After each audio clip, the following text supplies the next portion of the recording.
ಅರೆ ಕಾವೇರಿ, ಹೇಗಿದ್ಯಾ? ಯಾವಾಗ ಬಂದೆ? ದೇವಿಯಾನಿ ಅರಸ್ ಮನೆ ಬಾಗ್ಲು ಹಾರ್ ಹೊಡೆದಿದೆ. ನೀನಿಲ್ಲಿ ಯೋಚನೆ ಮಾಡ್ತಾ ಕೂತಿದ್ಯಾ? ಅದಿರ್ಲಿ, ಹೇಗಿದ್ಯಾ ನೀನು? ಚೆನ್ನಾಗಿದ್ದೀನಿ. ಏನೇ ನೀನು ಅರಸ್ ಅಂತ ಎಲ್ಲ ಅನ್ಕೊಂಡು ದೇವಿಯಾನಿ ಅಂತ ಕರಿ. ಅದು ಆಗ. ಈಗ ನೀನು ಈ ಅರಸು ಮನೆ ಸೊಸೆ. ಅದನ್ನ ಮರೆಯಕ್ಕಾಗತ್ತಾ? ಅಯ್ಯೋ, ನಾನ್ ನೋಡು ನಿಲ್ಸೆ ಮಾತಾಡ್ತಾ ಇದ್ದೀನಿ. ಬಾ ಕುತ್ಕೋ ಬಾ. ದೇವಿಯಾನಿ, ಅದಕ್ಕೆಲ್ಲ ಟೈಮ್ ಇಲ್ಲ. ನಾನು ಮದ್ವೆ ಕರ್ದು ಹೋಗೋಣ ಅಂತ ಬಂದೆ.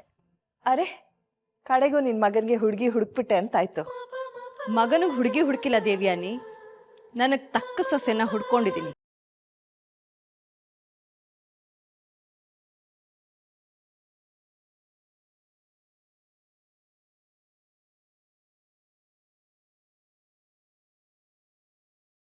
ಮದ್ವೆಗ್ ಬರ್ಲೇಬೇಕು ನೀನು, ಮಿಸ್ ಮಾಡೋ ಹಾಗೆ ಇಲ್ಲ. ಖಂಡಿತವಾಗ್ಲೂ ಬಂದೇ ಬರ್ತೀನಿ ಕಾವೇರಿ. ಒಂದ್ ನಿಮಿಷ ಕಾಫಿ ಮಾಡ್ಕೊಂಡು ಬರ್ತೀನಿ. ಅದೆಲ್ಲ ಬೇಡ ದೇವ್ಯಾನಿ, ತುಂಬಾ ಕೆಲಸ ಇದೆ. ನಾನ್ ಮುಂದೆ ನಿಂತು ಮಾಡಿಸ್ದೆ ಹೋದ್ರೆ ಯಾವ ಕೆಲಸನೂ ಆಗಲ್ಲ. ಅಂದ್ಹಾಗೆ ನಾನು ಬರುವಾಗ ಪ್ರದ್ಯುಮ್ನ ಒಂದು ಹುಡುಗಿ ಜೊತೆಗೆ ನೋಡ್ದೆ. ಕೈ ಹಿಡ್ಕೊಂಡು ಹೋಗ್ತಾ ಇದ್ಲು. ಎಲ್ಲೋ ನೋಡಿದೀನಿ ಅನ್ಸ್ತು. ಹುಡುಗಿನ? ನನ್ನ ಮಗಳು ಯುಕ್ತಿ ಅರಸ್. ಅರಸು ಮನೆಗೆ ಸೊಸೆ ಆಗೋಳು. ಓ, ನೀವು ಇದೇ ಮನೇಲಿದ್ದೀರಾ? ಇವ್ರ ಪರಿಚಯ ಇದೆಯಾ ಕಾವೇರಿ? ಚೆನ್ನಾಗೇ ಗೊತ್ತು. ಆ ಹುಡುಗಿನ ಎಲ್ಲೋ ನೋಡಿದೀನಿ ಅಂತ ಹೇಳಿದ್ನಲ್ಲ, ವೈಷ್ಣವ್ಗೆ ಆ ಹುಡುಗಿ ಜಾತಕ ಬಂದಿತ್ತು. ಒಂದು ಗುಣನೂ ಕೂಡ್ಲಿಲ್ಲ ದೇವ್ಯಾನಿ. ಅಷ್ಟು ಕೆಟ್ಟು ಜಾತಕ ಅಂತ ಜ್ಯೋತಿಷಿಗಳು ಹೇಳಿದ್ರು. ಜಾತಕ ಕಳ್ಸಿದ್ದಲ್ಲ, ಮಿಸ್ ಆಗಿ ಬಂದಿರ್ಬೇಕು. ಇಷ್ಟಕ್ಕೂ ನನ್ನ ಮಗಳನ್ನ ಸೊಸೆಯಾಗಿ ಪಡೆಯಕ್ಕೆ ಅದೃಷ್ಟ ಮಾಡಿರ್ಬೇಕು. ಎನಿವೇ, ನಿನಗ್ ಬೇಕಾಗಿರೋದು ಸೊಸೆ ಅಲ್ಲ, ಮನೆ ಕೆಲ್ಸದಳು ಅಲ್ವಾ?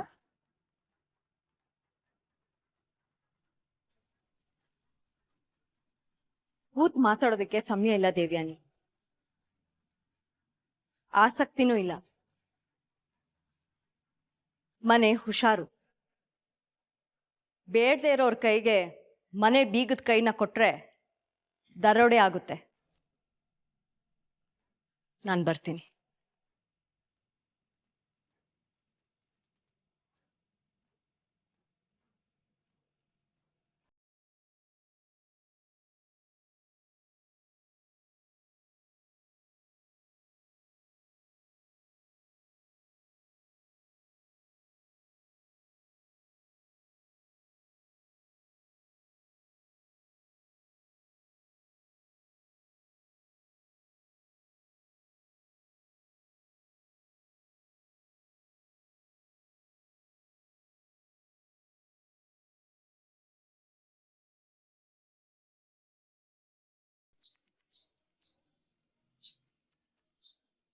ಆಪದ್ ಬಾಂಧವ,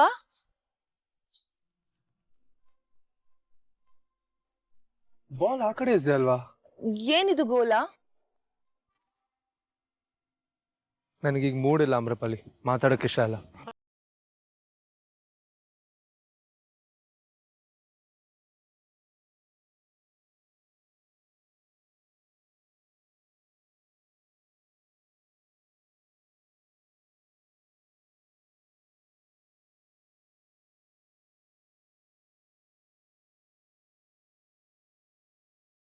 ಆಪದ್ ಬಾಂಧವ, ಈ ಗೋಲವನ್ನು ತಟ್ಟಿ ಇನ್ನೂ ಗೋಲ ಮಾಡುತ್ತಿರುವೆಯಾ? ಏನಂದ್ರಿ? ಗೋಲಾನ? ಇನ್ನೂ ಗೋಲ ಮಾಡೋದಾ? ಮತ್ತೇನು ಮಾಡುತ್ತಿರುವೆ? ಇದೊಂದು ಆಟ.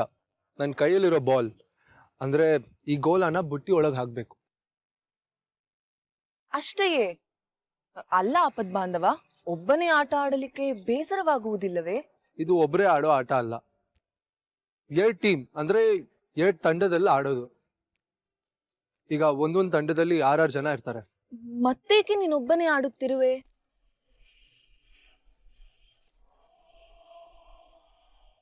ಆಟ ಆಡೋದು ಒಂದು ನೆಪ ಅಷ್ಟೆ. ನಾನು ಆಡಬಹುದೇ? ಸುಮ್ಮನೆ ಆಡಕ್ಕಾಗಲ್ಲ, ಕಷ್ಟದ ಆಟ ಇದು. ತುಂಬಾ ದಿನ ಆಡಿ ಅಭ್ಯಾಸ ಮಾಡ್ಕೋಬೇಕು. ಓಡಕ್ ಬರ್ಬೇಕು, ಎಸಿಯಕ್ ಬರ್ಬೇಕು, ಎಗರೋದ್ ಕಲಿಬೇಕು. ಅಷ್ಟೆಯೇ ನಿನ್ನ ವಿವರಣೆಯಿಂದ ಬಹಳ ಸುಲಭದ ಆಟವೆಂದೆನಿಸಿತು. ಓಡಬೇಕು, ಹಾರಬೇಕು, ಎಸೆಯಬೇಕು ಇವೆಲ್ಲವೂ ನನಗೆ ಬಹಳ ಸುಲಭವೇ ಆಪದ್ ಬಾಂಧವ. ಅನ್ಸತ್ತೆ. ಆದ್ರೆ ಈ ಗೋಲನ ಆ ಬುಟ್ಟಿ ಒಳಗ್ ಹಾಕೋದ್ ಸ್ವಲ್ಪ ಕಷ್ಟನೇ. ಆ ಗೋಲವನ್ನು ಇಲ್ಲಿ ಕೊಡು.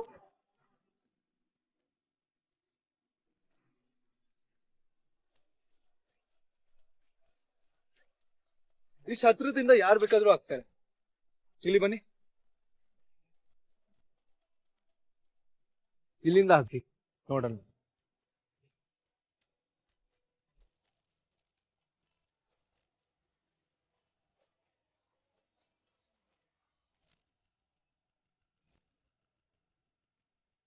ನೋಡು ಎಷ್ಟು ಸುಲಭ. ಸುಮ್ನೆ ಎಸೆಯೋದಲ್ಲ, ಬೇರೆ ಟೀಮ್ ಅವರು ಅಂದ್ರೆ ಬೇರೆ ತಂಡದವರು ತಡಿಯಕ್ ಬರ್ತಾರೆ, ಗೋಲನ್ನ ಕಿತ್ಕೋತಾರೆ. ಅದನ್ನೆಲ್ಲ ದಾಟಿ ಈ ಗೋಲನ್ನ ಬುಟ್ಟಿ ಒಳಗ್ ಹಾಕ್ಬೇಕು. ಅವಾಗ ಗೆದ್ದಂಗೆ. ಸುಲಭ ಆಪದ್ ಬಾಂಧವ. ಸರಿ ಆಗತ್ತೆ, ನಾನು ಹಾಕಕ್ ಟ್ರೈ ಮಾಡ್ತೀನಿ, ನೀವು ತಡಿಯಕ್ ಟ್ರೈ ಮಾಡಿ. ತ್ರಯ ಅಂದರೆ ಮೂರೇ? ಟ್ರಯನ ಮೂರ? ಹಾ, ಟ್ರೈ. ಟ್ರೈ ಅಂದ್ರೆ ಪ್ರಯತ್ನ. ಆಗಲಿ, ಅದ್ಯಾವ ಕಷ್ಟದ ಕೆಲಸ. ನನ್ನ ತಡಿಯಕ್ ಟ್ರೈ ಮಾಡಿ.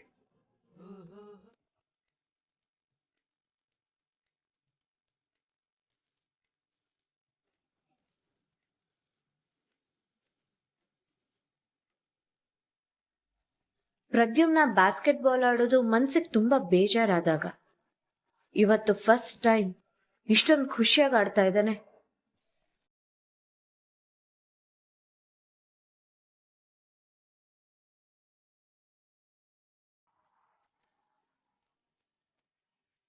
ಪ್ರದ್ಯುಮ್ನ ನಗೋದು ಖುಷಿಯಾಗಿರೋದು ಜಾಸ್ತಿ ಆಗಿರೋ ಹಾಗಿದೆಯಲ್ಲ. ಇವನು ನನ್ನ ಕಣ್ಣೆದುರುಗಡೆ ಹೀಗೆ ನಗ್ತಾ ಇದ್ರೆ ನನಗೆ ಪ್ರಾಬ್ಲಮ್ ಆಗುತ್ತೆ ಅನಿಸ್ತಿದೆ.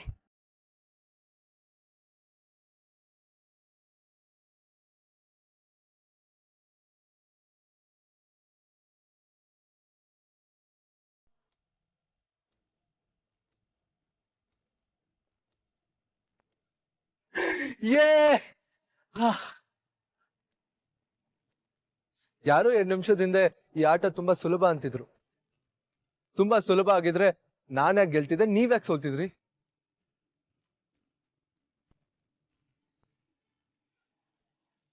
ಈ ಹುಡುಗಿ ಮನೆಯಿಂದ ಹೋಗೋ ತನಕ ಪ್ರದ್ಯುಮ್ನ ಯುಕ್ತಿಗೆ ಸಿಗಲ್ಲ. ಯುಕ್ತಿಗೆ ಪ್ರದ್ಯುಮ್ನ ಸಿಗದಿದ್ರೆ ನನ್ನ ಸೇಡ್ತೀರ. ಇವರಿಬ್ರು ಮದುವೆ ಆಗದಿದ್ರೆ ನಾನು ಮಾಯಿನ ಮನೆಯಿಂದ ಹೊರಗೆ ಹಾಕೋದು ಹೇಗೆ?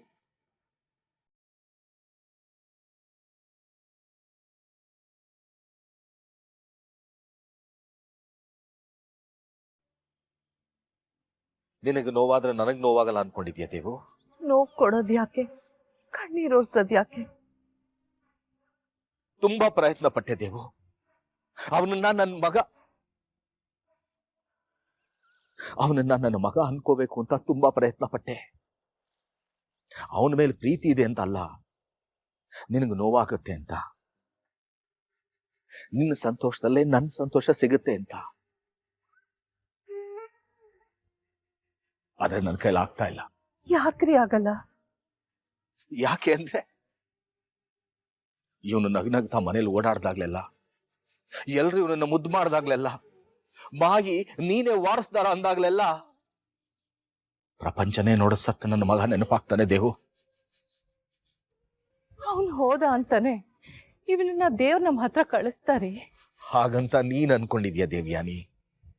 ನನಗೂ ಆಸೆ ಇತ್ತು, ನನ್ನ ರಕ್ತ ಹಂಚ್ಕೊಂಡು ಹುಟ್ಟದ ಮಗ ಎದೆ ಎತ್ತರಕ್ಕೆ ಬೆಳಿತಾನೆ, ನಾನು ಹೆಮ್ಮೆಯಿಂದ ಎಲ್ಲಾರ್ಗೂ ಹೇಳ್ಕೊಂಡು ಖುಷಿ ಪಡ್ಬೋದು ಅಂತ. ಆದ್ರೆ ಇವನ್ 100 ಕಾಲ ಬದುಕಲಿ ಅಂತ ಮೃತ್ಯುಂಜಯ ಹೋಮ ಮಾಡ್ತಾ ಇದ್ದಾರೆ, ಅದಕ್ಕೆ ನಾನು ಕೂತ್ಕೋಬೇಕು. ಯಾವ ಕೈನಲ್ಲಿ ಯಾರಿಗೂ ಗೊತ್ತಾಗದಾಗ ನನ್ನ ಮಗನ ಮಣ್ಣು ಮಾಡಿದ್ನೋ ಅದೇ ಕೈನಲ್ಲಿ ಇವನಿಗೆ ಆಯಸ್ ಜಾಸ್ತಿ ಆಗಲಿ ಅಂತ ಪೂರ್ಣಾಹುತಿ ಕೊಡಬೇಕು.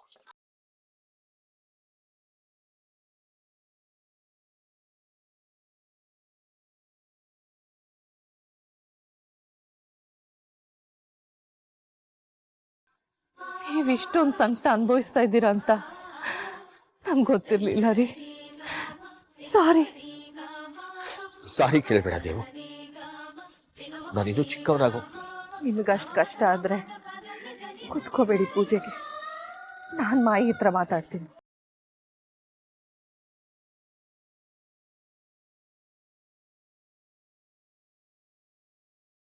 ಆಡೋಣ ಆಪದ್ ಬಾಂಧವ. ಈ ಬಾರಿ ನಿನ್ನನ್ನು ಖಂಡಿತ ಸೋಲಿಸುತ್ತೇನೆ. ಹೌದಾ? ಮತ್ತೆ ಆಡ್ತೀರಾ? ಮತ್ತೆ ಸೋಲ್ಸ್ತೀರಾ? ನೋಡೇ ಬೇಡ, ಬನ್ನಿ ಚಾಲೆಂಜ್, ಬನ್ನಿ ಬನ್ನಿ ಬನ್ನಿ.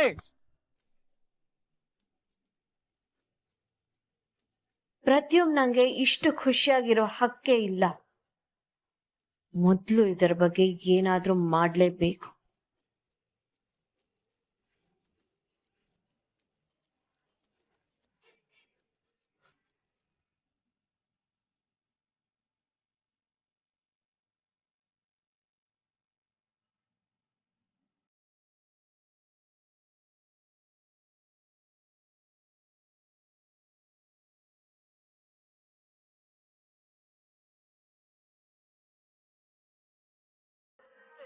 ನಿನಗೆ ಯಾವ ದುಃಖವೂ ತಾಗದ ಹಾಗೆ ನೋಡಿಕೊಳ್ಳುತ್ತೇನೆ.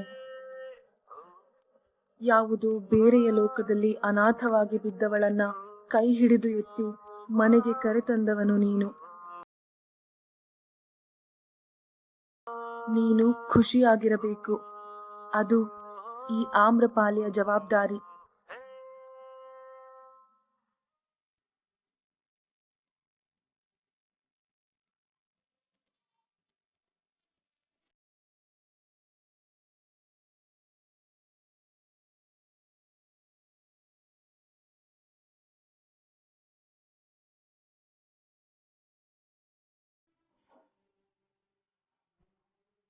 ಅಮ್ಮ, ಹೋಮಕ್ಕೆ ಈ ಸೀರೆ ಉಟ್ಕೊಳ್ಳಮ್ಮ, ಎಷ್ಟು ಚೆನ್ನಾಗಿದೆ. ನೀನು ಯಾವತ್ತೂ ಉಟ್ಕೊಳ್ಳೋದೇ ಇಲ್ಲ. ಯಾವುದೋ ಒಂದು ಉಟ್ಕೋತೀನಿ ಬಿಡೆ. ಹೋಮ ನೆಮ್ಮದಿಯಾಗಾದ್ರೆ ಸಾಕು. ಹಾಗಂತ ಯಾವುದೋ ಒಂದು ಸೀರೆ ಉಟ್ಕೊಳಕ್ಕಾಗತ್ತಾ? ನಾನು ಹುಡುಕ್ತೀನಿ ಇರು.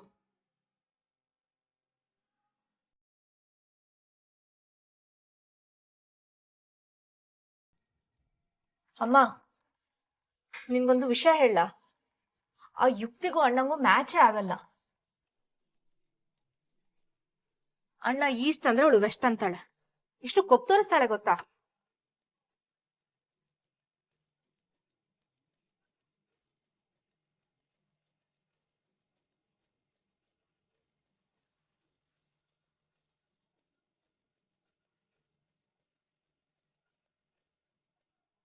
ಅಮ್ಮ, ಯಾಕೆ ನೀವು ಏನು ಮಾತಾಡ್ತಾನೆ ಇಲ್ಲ? ಅನ್ಯ, ಮೊದಲು ಹೊರಗೋಗ್ ನೀನು. ಬಟ್ ಬನ್ನಿ. ಅಲ್ಲಮ್ಮ, ಬಟ್ ಅನ್ಯ, ಈಗ ನಿನ್ನ ಹತ್ರ ಮಾತಾಡಕ್ ನಂಗೆ ಇಷ್ಟ ಅಲ್ಲ. ಆಮೇಲೆ ಬಾ, ಹೋಗು. ಅಲ್ಲಮ್ಮ, ಅಯ್ಯೋ ಅಮ್ಮ, ಅಮ್ಮ ಓಪನ್ ದ ಡೋರ್. ಓ, ಯುಕ್ತಿ ಬಗ್ಗೆ ಮಾತಾಡಿದಕ್ಕೆ ನನ್ನನ್ನು ಹೊರಗೆ ಹಾಕಿದ್ಯಾ ನೀನು? ನಿನ್ಗಿಷ್ಟ ಇಲ್ಲ ಅಂದ್ರೆ ಯಾರ ಮಾತು ಕೇಳಲ್ಲ ನೀನು?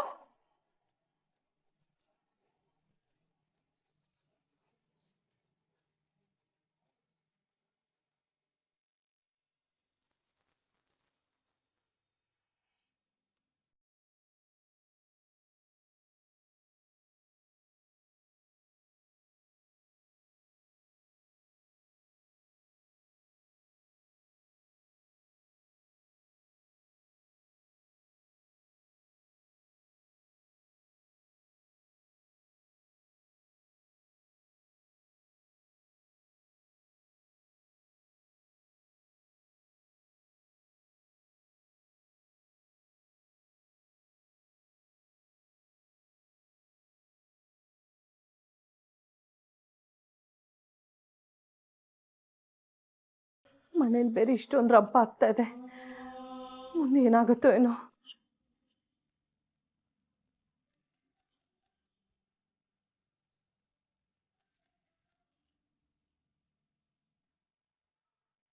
Hello, fashion designer. ಯಾಕೇನಾಯ್ತು? ಯಾಕೆ ಡಲ್ ಆಗಿದ್ಯಾ? ಅಮ್ಮ ನನಗ್ ಬೈದ್ಬಿಟ್ರು. ನೀನೇನೋ ಮಾಡಿರ್ತೀಯ, ಅದಕ್ಕೆ ಬೈದಿರ್ತಾರೆ. ಇಲ್ಲ ಕಣೆ, ಯುಕ್ತಿ ಬಗ್ಗೆ ಮಾತಾಡಕ್ ಬಂದೆ. ಅಷ್ಟಕ್ಕೆ ನನಗ್ ಮಾತಾಡಕ್ ಇಷ್ಟ ಇಲ್ಲ ಅಂತ ಬೈದ್ಬಿಟ್ಟು ಕಳ್ಸ್ಬಿಟ್ರು. ಸರಿ, ಅದ್ ಬಿಡು, ನನಗೊಂದು ಮಜಾ ತೋರಿಸ್ಬೇಕು. ನೀನಾದಣ್ಣ ಎಲ್ಲಿ? ನನ್ಗೇನ್ ಗೊತ್ತು, ಇಲ್ಲೇ ಎಲ್ಲೋ ಇರ್ತಾನೆ. ಸರಿ, ನೀನ್ ಬಾ.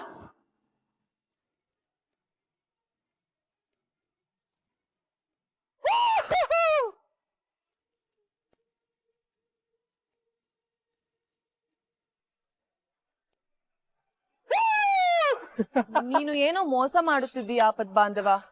ಮೋಸನಾ? ಅಲ್ಲದೆ ಮತ್ತೇನು? ನನ್ನನ್ನು ನೀನು ಸೋಲಿಸುತ್ತಿದ್ದೀಯಾ ಎಂದರೆ ಮೋಸವೇ ಅಲ್ಲವೇ? ಅಂದ್ರೆ ನಾನು ಗೆಲ್ಬಾರ್ದು ಅಂತನಾ? ನಾನೆಂದಿಗೂ ಸೋತೇ ಇಲ್ಲ ಆಪದ್ ಬಾಂಧವ. ಇಡೀ ಗಂಧರ್ವ ಲೋಕದಲ್ಲಿ ನನ್ನನ್ನು ಮೀರಿಸುವವರು ಯಾರೂ ಇಲ್ಲ. ಹೀಗಿರುವಾಗ ನೀನು ನನ್ನನ್ನು ಸೋಲಿಸುವುದು ಎಂದರೇನು?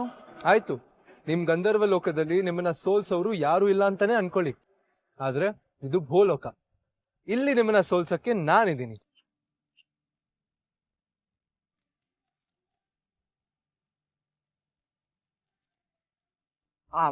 ಈ ಆಟವೇ ಸರಿ ಇಲ್ಲ.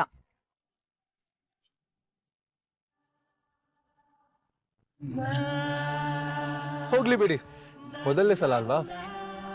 ದಿನ ಅಭ್ಯಾಸ ಮಾಡ್ತಾ ಇದ್ರೆ ಸೋಲ್ಸ್ಬೋದೇನು. ಬಟ್ ಗುಡ್ ಗೇಮ್, ಚೆನ್ನಾಗ್ ಆಡಿದ್ರಿ.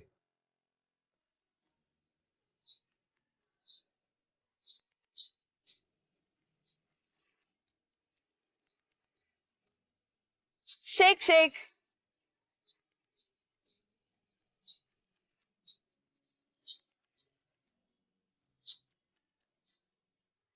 ನಾವ್ ಆಗಲ್ಲ ಅಂದಿದ್ದನ್ನ ಆಮ್ರಪಾಲಿ ಮಾಡೇ ಬಿಟ್ಲು.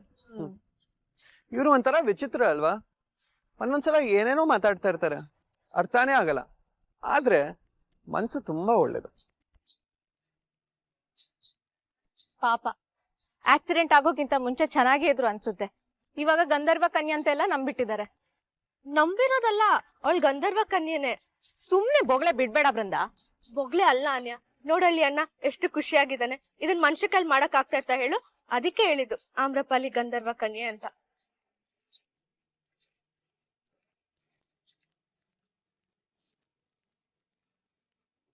ಈ ಜನುಮವೇ ಆಹ ದೊರತಿದೆ ರುಚಿ ಸವಿಯಲು.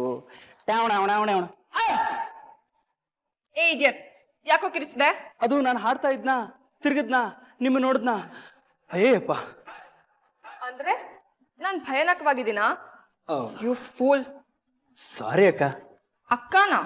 So middle class. ಮ್ಯಾಮ್ ಅಂತ ಕರಿಬೇಕು. ಸರಿ, ಏನ್ ಮಾಡ್ತಾ ಇದೀಯಾ? ಅದು ಪ್ರದ್ಯುಮ್ನ ಅಣ್ಣ ಎಲ್ರು ಊಟಕ್ಕೆ ಬರ್ತಾರೆ ಅಂತಂದ್ರ, ಅದಕ್ಕೆ ರೆಡಿ ಮಾಡ್ತಾ ಇದ್ದೆ. ಮಾಡ್ಬೇಡ. ಆ ಅಲ್ಲ ಅಕ್ಕ, ಮ್ಯಾಮ್ ಅಣ್ಣ ಹೇಳಿದ್ರು.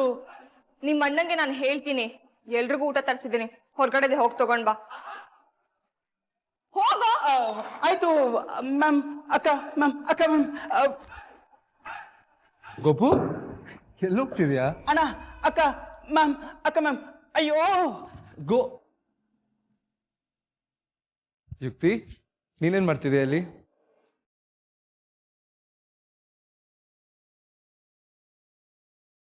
ಬೇರೆಯವ್ರ ಕೈಲಿರೋ ಚಿನ್ನದ ಬಳೆ ಕಸ್ಕೋಬೇಕು ಅಂದ್ರೆ ಮೊದಲು ಅವ್ರ ಕೈಗೆ ಬೆಣ್ಣೆ ಹಚ್ಚಬೇಕು. ದೊಡ್ಡೋರಿಗೆ ನಾನು ಬೆಣ್ಣೆ ಹಚ್ತೀನಿ, ನೀನು ಆ ಕಪಿಸೇನೆ ನಿನ್ನನ್ನು ಇಷ್ಟಪಡೋ ಹಾಗೆ ಮಾಡು. ಕಂಟ್ರೋಲ್ ಯುಕ್ತಿ, ಕಂಟ್ರೋಲ್. ಆಮ್ರಪಾಲಿ, ಆವಾಗಲೇ ನಾನು ಆ ಥರ ಮಾತಾಡಬಾರ್ದಾಗಿತ್ತು. I am sorry. ಹೋ, ನಿನಗೇನು ಬರಲ್ಲ ಅಲ್ವಾ? ಸಾರಿ ಅಂದರೆ ಎಕ್ಸ್ಪ್ಲೇನ್ ಮಾಡಬೇಕು ಅಲ್ವಾ? ಸಾರಿ ಅಂದರೆ ಅವಳಿಗೆ ಸಾರಿ ಅಂದ್ರೆ ಏನು ಅಂತ ಗೊತ್ತು.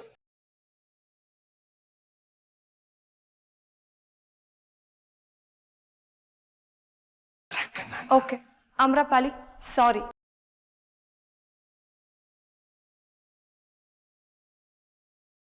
ನನ್ನ ಹೆಸರು ಯುಕ್ತಿ. ಕ್ಷಮಿಸು ಯುಕ್ತಿ. ನಿಮ್ಮೆಲ್ಲರ ಜೊತೆನೂ ಜಗಳ ಮಾಡಿದೆ. I am sorry.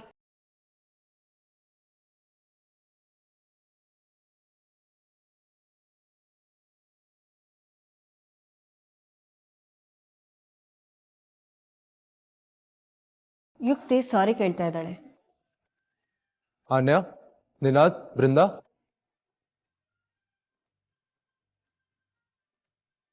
It's okay. ನಿಮ್ಮೆಲ್ಲರಿಗೂ ಒಂದು ಸರ್ಪ್ರೈಸ್ ಇದೆ.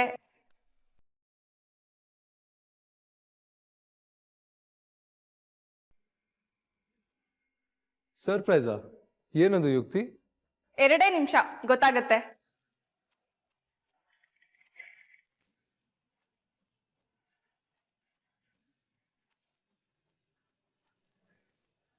ಯಾಕಂದ್ರೆ ತುಂಬಾ ಒಳ್ಳೆ ಮುಹೂರ್ತ ಅಂತೆ ಅದಕ್ಕೆ.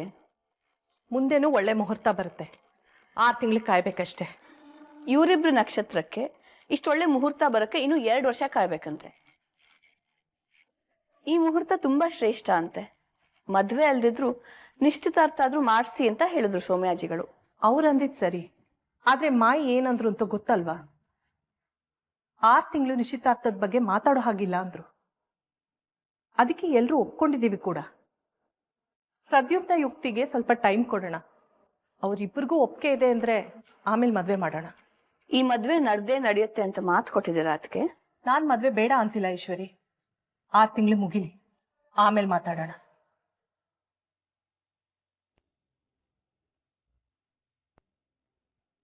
ಸಮಸ್ಯೆಗೆ ಪರಿಹಾರ ಸಿಕ್ತು ಅಂತ ಬೀಗ್ತಿದ್ದೀರಲ್ಲ ಅದಕ್ಕೆ. ಹೋಮದ ದಿನ ನೀವೇ ನಿಮ್ಮ ಮಗನ ನಿಶ್ಚಿತಾರ್ಥ ಮಾಡ್ತೀರಾ?